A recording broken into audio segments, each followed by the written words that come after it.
Hi, I'm Christen. I am a forward on the U.S. Women's National Team, and I am the co-founder and CEO of Inc. And I am so honored to be here today doing live with all of you wonderful people. I had the distinct honor of having breakfast with Deepak about a year ago before I left for the World Cup, and the impression that he made on me stays with me always. He is an advisor to our company, Inc., and he has kind of instilled this idea in our company that we've translated and turned into kind of our company motto, which is his idea of synchro destiny. And for us to just oversimplify it, I think the lessons of Deepak have just taught us as a company to always be looking for the good and to believing that if you look for the good, you'll find the good. So that is the little treasure that I've taken from my time with Deepak and carry with me as a leader of this brand. But today I'm here to talk to all of you guys about willpower to succeed. And I'm excited to share kind of my personal story of dreaming of being on the U.S. Women's National Team and what that looked like for me, and the power and importance of self-love and self-care and how that played a role in my career. So like all stories, it starts with my family, growing up in Southern California, being a soccer player, and just dreaming of the day where I could, put my country's flag around me and represent them on the highest stage. I think as a child, playing soccer is about fun and freedom and ease. And for me, growing up the middle of three, I have a typical American middle child syndrome where I was very, very eager to get my parents' and my peers' approval and that external validation. So soccer went from being fun and something that I did in my spare time to being the primary source of validation in my life. And I quickly went from a child playing in the grass to, a middle schooler and a high schooler that was, anxious about making the national team and anxious about being recruited to college. And, my identity got really wrapped up in the idea that if I won a game, I was a winner. And if I lost a game, I was then a loser. And it created a real pressure pocket around me. And you start off for the love of the game. And I remember feeling in high school and college that it wasn't even that I lost my love of the game, but I guess somewhere along the way, I started to love to win more. And then when, I would face adversity and not win, I didn't love it at all. And if you're so tied to the result, then you can really, lose where you started and kind of the natural beauty of the game. And so, I actually remember quite clearly when I was playing at Stanford. From the outside, I had an amazing college career, and I scored a lot of goals, and we won a lot of games. And I think many people would look at that and say, like, wow, she had a very successful career. But I actually consider that time that I played one of the hardest of my life, and probably the least successful in the way that I define success now, which is joy and contentment. And I think it whittled down to, if my team lost, it was a catastrophe, and I felt like it was completely my fault.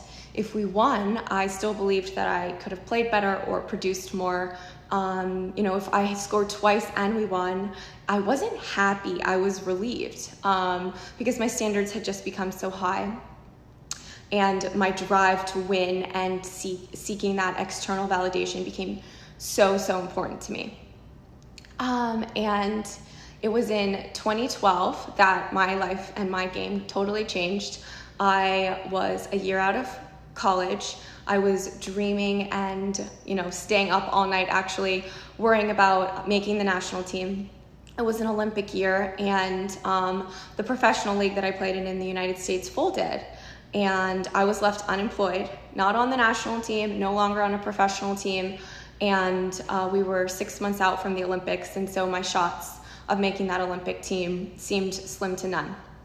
And so after, probably 4 going on 10 years of stressful soccer playing, trying to make it to that level, I got the news that the league folded, and I really thought to myself, this is the end. This is the end. I'm not going to make it. And there's no way for me to possibly make it. It is now completely outside of my control. And in that moment, I let go, because I thought there was no place for me to try out, no team for me to play for. I let go of my goal of making the national team and making that Olympics. And so before I made the decision not to play soccer, I thought, maybe I can go in Europe and play and be really far from, the mental headspace that I was currently in, that had made me lose sight of why I loved the game. And so I packed my bags in a week, because I was trying to get into a narrow transfer window, and I moved to Sweden.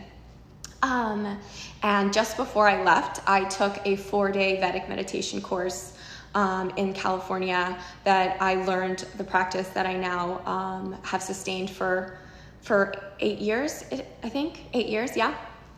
And those two things happening at once really, really changed my life. I learned the power of just sitting in my own discomfort. I have the personality where I quickly work through problems. I always look for solutions. And I really learned that willpower can be found in stillness rather than in, the immediate solution. And sometimes in order to find what's right, you have to stop trying.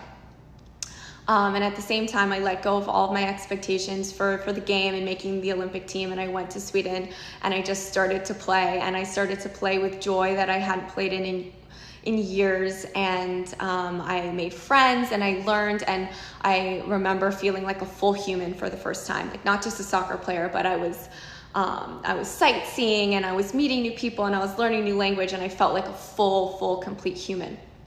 And, ironically, the story goes that I actually was seen by the U.S. Women's National Team coach when I was playing in Sweden, and I actually got called up to the national team in April of 2012, so just 3 months after I left. After having played, for 10 years in the United States, trying out for the national team. It wasn't until I really let go of that dream and moved far away until I guess I was ready. And I've played on the national team consistently since then. But what I take mostly from that story and experience is that if I don't actively, consciously, intentionally remember the why and ground myself, I can really lose sight of what I'm doing. And with that, it actually takes away from my success. So the simple expression, true control, is letting go. If you really, really want something, you have to let go of that desire and that attachment. And you'll see that the world is quite abundant and it will naturally flow back to you. And so I let go of that dream to play for the national team, and I finally made it. And, as all stories go, as soon as you make that milestone, that dream, it becomes a memory, and you have the next dream. And so, maybe that was to score X amount of goals in games, or to get so many caps, or to be the best player in the world. And I think I've actively and intentionally tried to let go of all those external validations throughout my career. And I'm not perfect by any means. I am a work in progress, and each day that I'm able to spend time with my eyes closed, spend time in meditation, and spend time on self-care and self-love, I think it's the greatest tool that I have in sport. And it's, sustained me through over 100 caps, over 50 goals with the national team, countless club games, hard decisions, fighting for equality off the field, starting my business. So much of my life has been a result of the discipline, and that's really what willpower means to me. It actually means discipline to let go of what you are in any moment for what you could be. And that means that you might sometimes even have to let go of your goals and let them kind of come back to you with ease. Or that means when you see a problem and 5 solutions pop in your mind, understanding that maybe actually none of those solutions are right, and you have to kind of get rid of that sense, that time and urgency and pressure that you have to do things in a certain way. And when you give yourself the space to really think and to be conscious and to be present, you have so much more inside of you. You have infinite capacity to problem solve. And it comes back to then the idea of synchrodestiny, that you stop seeing problems, you start seeing positive results, you start seeing these brilliant coincidences, you start seeing that the things that you once had as a goal now just become part of your life, and they don't have meaning because the world says, oh, you're the best player in the world, or the world says, wow, you've scored this many goals. But the true meaning is in the lesson of how to get there, and what it means to you. And that has just been so valuable to me in my life and my journey. So I wanted to share that all with you today. So thank you for listening to me. Thank you to the Chopra team for having me on. And I look forward to hearing from you guys, and talk to you soon.